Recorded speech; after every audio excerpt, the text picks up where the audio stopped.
talk about what's the recipe of success of our department. But hopefully, I think there are some engineering students who will also appreciate this. So good afternoon. So I would like to take a journey, which this journey began a handful of dedicated individuals in a small department. In fact, in 2011, the one was approved and grows up to 14 presently.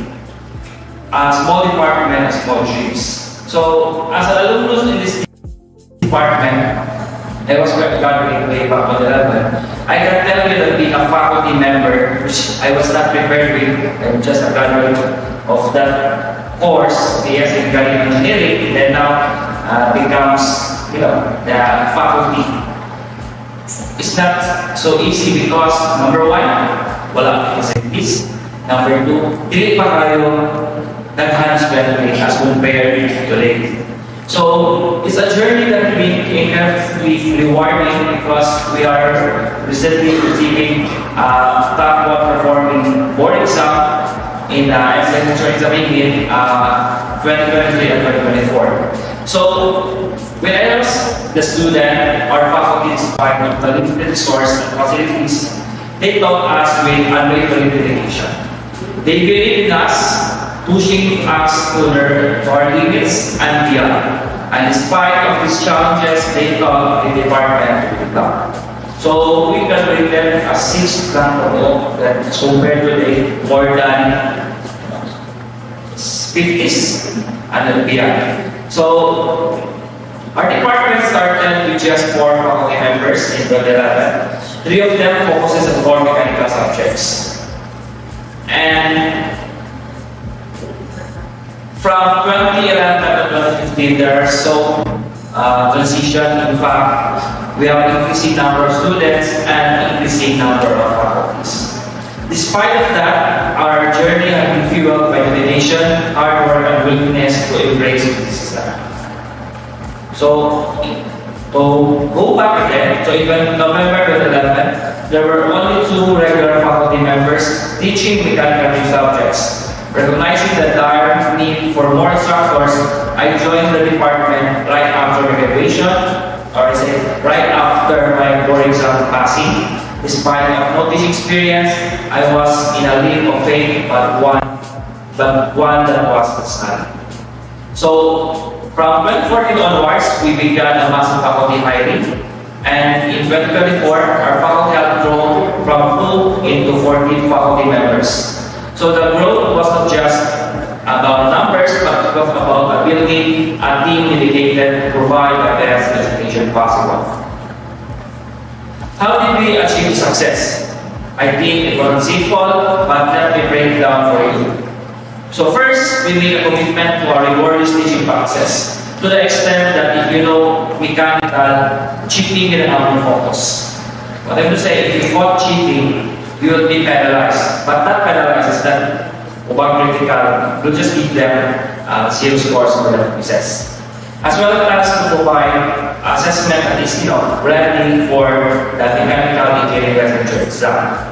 So in the early days, our mechanical engineering licensure exam was less than 20%. But today, we are consistently ranked among the top performing schools with a passing rates soaring high in 2023 and 2024. So how do we do it?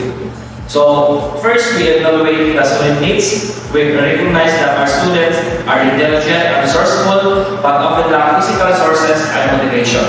I think some of you is coming from high school, so we need to motivate them. As instructors, we made it a priority to share resources from the engineering or mini library and participate in library festivals or call for a new title. So we plan important new books. And second, we maintain a laser focus on teaching. Despite our involvement in research, extension, and various processes, teaching remains our primary focus. We have some faculty being designated as dean, as manager, but we remind ourselves constantly that we work hard as educators first. Third is to create our own instructional materials. For our new faculty members, this meant reading textbooks and converting critical ideas into presentation slides for easier discussion. We provide example problems and solutions that were clear and understandable, and we share these materials for our students. Fourth, we made ourselves available for consultations. Much like doctors, we needed to ask our students if they truly understood the material. Often they tend to admit confusion unless prompted. Fifth, we provide timely feedback on assessments. We return quizzes, assignments, and exams promptly, and allow students to see their mistakes and learn from it. Feedback is crucial for them. And finally, as we embrace continuous feedback, faculty evaluation is important but not absolute. Timely assessments and understanding student moods can impact evaluation. So, for nowadays, evaluation last week comes by exam. So there will be a biases. But nevertheless, we aim to foster constructive criticism and foster a culture of continuous improvement. So remember that the role of your faculty members, not solely as researchers or researchers, is the joy of teaching, the impact we have on our students' lives, and the legacy we build on respective departments that truly matter. So, I will emphasize this, our most important topic, which is cheating. Cheating in any subject, I think if it's your programmer, there's also academic cheating, undermines the integrity of education and the value of hard work. It is crucial to foster a culture of honesty and accountability among students. Why we must avoid cheating? So, it devalues the efforts of honest students. Imagine that you're working tirelessly enough to master complex concepts, only to find out that others have taken shortcuts by using their cell phones that is demoralizing and unfair. So, cheating also hinders genuine learning. Education about understanding, not just passing exams. When students cheat, they miss out the opportunity to truly grasp the material, which can have the long-term consequences in their professional lives. For example, if a student cheated in an air conditioning subject, so there will be a tendency na design silang under load na aircon, ikan na noon. So that's, and one of the most critical is the mark touch system, or wala building. But nevertheless, in an engineering review, that will be your future work. So, cheating also creates a toxic academic environment. It breeds mistrust and resentment among students and faculty. And as well as the teaching capability spirit, we must strive to create a supportive environment where everyone feels valued and respected. So, how can we prevent cheating? So, here are a few strategies. Promote academic integrity by educating them the importance of honesty and consequences of cheating. Second, create a fair assessment system. Sometimes students cheat because wala lang out of the blue lang question, out of the blue ang mga exams. I don't know if you're familiar with it. If the assessment is not fair, you tend to cheat. And third is open communication. So foster an environment where students feel comfortable discussing their struggles. When students can openly talk with difficulties, they're less likely to resort to cheating. And use technology wisely. I think nagamit na mga technology karon. One reason na wala lang essay na online. An essay is manumano na ganun. But nevertheless, as discussed by Sir Albert, generative AI technologies can help you to improve. Kumbaga, instead of Google AI lang ka, it's this mental planning. It really helps, especially in engineering. Kaya solve siya ang problem. It was discovered when ChatGPT 4 was, introduced. So, to solve the problem, but not accurate, but at least the principles is kuhaan siya, and I'm not siya. 5 is lead by example.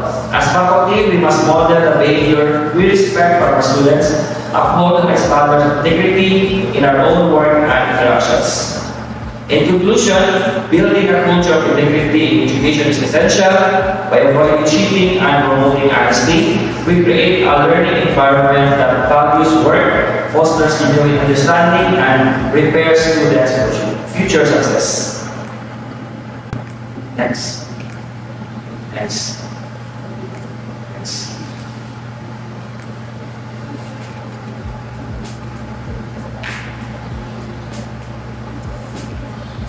So, I will give you a quote for hard work, that the fruit of your hard work is the sweetest. If you get that in shortcut, you cannot feel that, the fruit of your success. So, we have many strategies. We can ensure that our graduates are not just well prepared for the board exam, but also equipped with the skills and mindset needed for the success in their careers as engineers, data scientists, technologists, and among others. So, in inspiring our future engineers, scientists, technologists, we're not just preparing them to pass a test, we're shaping them the future of our profession. So, commonly, you will be the next technologists, or the next scientists, the next engineers. So, if we don't translate it properly, if we don't learn or do educate properly, what will happen in our future? So, our graduates will go on to design innovative solutions, tackle complex challenges, and drive progress in the field of engineering, technology, or in science in general. So, each of us as educators plays a vital role in building the legacy kami as educators. It's not just about what we teach in a classroom, it's about the values we instill, the encouragement we provide, and the belief that we have in our students' potential. In conclusion, building a culture of integrity in education is essential. By avoiding cheating and promoting honesty, we create a learning environment that values hard work, fosters genuine understanding, and prepares students for future success. So, before I end my presentation, the greatness of man is not how much wealth he acquires, but in his integrity and his ability to affect those around him positively. By H. Jackson Brown Jr. So, thank you very much. Have a good afternoon, friend.